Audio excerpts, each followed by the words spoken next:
A big day for the breakaway with team tactics working over a strong Fred Wright. This was the Vuelta Stage 5, a medium mountain stage that, if this was Stage 20, you'd be thinking there could be a lot of GC action, but it's not Stage 20. It's Stage 5, and the GC teams didn't do anything today. None of the teams took it up. Quickstep didn't. Jumbo-Visma didn't have to. There's the Vivero climb, 4K, about 8% twice. Here's the breakaway of the day. We have Fred Wright on 4 seconds from Rudy Mollard, the man closest on GC, the virtual red jersey at this point. And Jumbo-Visma were happy to let someone in this break take the red jersey. There was Daryl Impey, who's fast, Pronsky, Masnada, who dropped badly yesterday for Quickstep in the break, as well as Lawson Craddock and Jake Stewart for FDJ, a teammate of Millard. And from the peloton, where Jumbo-Visma were letting that gap slowly go out above 2 minutes, Marc Soler counterattacked. He said, I think, if I'm understanding correctly in the interview afterwards,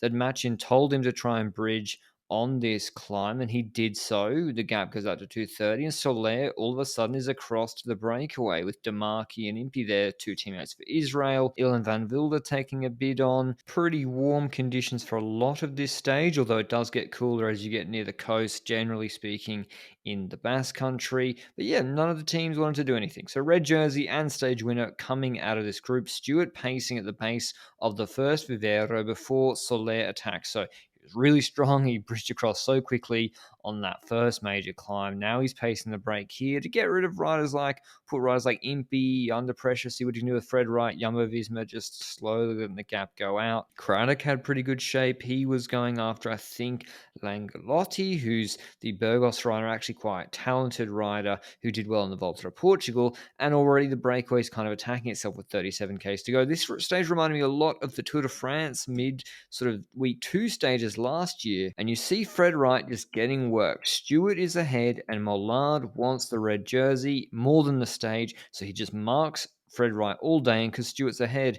he can just sit on, and Fred Wright has to close gaps pretty much from this point out to the finish of this race. He was incredibly strong, maybe stronger than Soler, I would say, overall, and definitely packs a better sprint, but he just got worked over by Mollard today, and his GC position kind of hurt him, because here you see Stewart and Mollard having a conversation about what to do before the last Vivero climb. It's all kind of back together. It cuts away back to Bilbao. I was there the other week, actually. Lovely little holiday. Soler counterattacks before last Vivero, and you see again, Jake Stewart's there in the move, and Fred Wright's having to close it. And then a couple of Ks later, Stewart goes clear, because Stewart, you're not going to be much use for Millard on the Vivero climb. If the other climbers like Soler or Co send it, or Pronsky, he's probably going to drop. Whereas this way, on the flat section beforehand, either he can get a really, really nice gap like Hugo Hull did to win his Tour de France stage with Woods marking behind,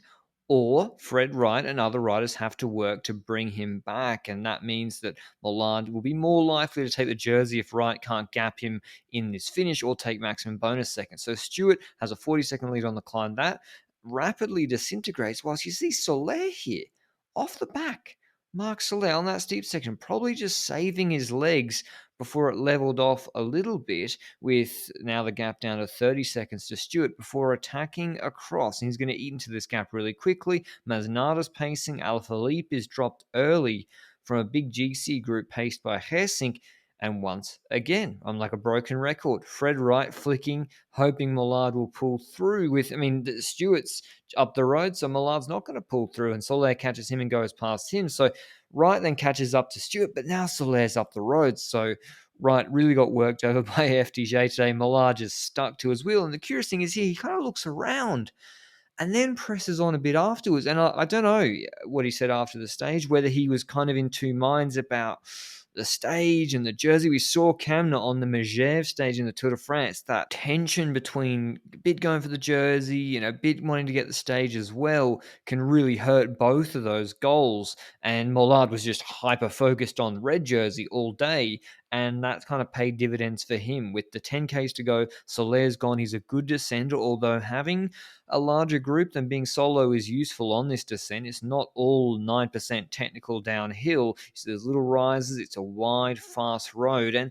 the group was doing well. Millard was pacing, even though Stewart was dropped somewhat inexplicably. Pronsky was pulling. Craddock was pulling like a truck. You see, they're about 6-7 seconds behind Marc Soler with 5Ks to go. And Soler's been out front for ages, and it's not as strong as Craddock or Fred Wright on the flat, probably.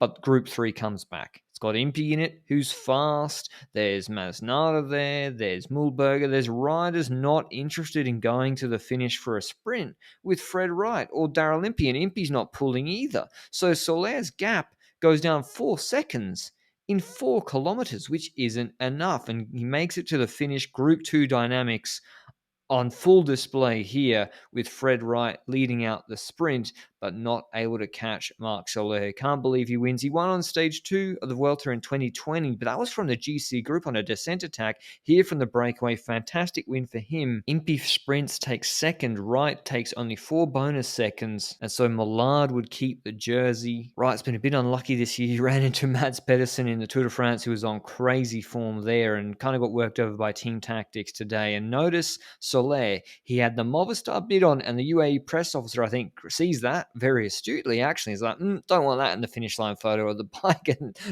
launches it into the crowd. So a great win for Soler, and if Machin did tell him to bridge across on that early move, I mean, what a great call. It ends up with the Marc Soler stage win ahead of Impey, Wright, Millard, Craddock, Niki Sant, Langalotti, Pronsky, Mühlberger, Rocher, Adria. Millard takes the jersey just 2 seconds over Fred Wright, but we got an uphill finish, it's not a high mountain climb, it's like 12K, 6% tomorrow. That's more advantage Millard than Fred Wright. FDJ will probably pace that climb to make sure Wright can't try anything funny tomorrow, but I hope you enjoyed the video. Hope maybe there's GC action tomorrow. Who knows? Until the recap of that stage, ciao.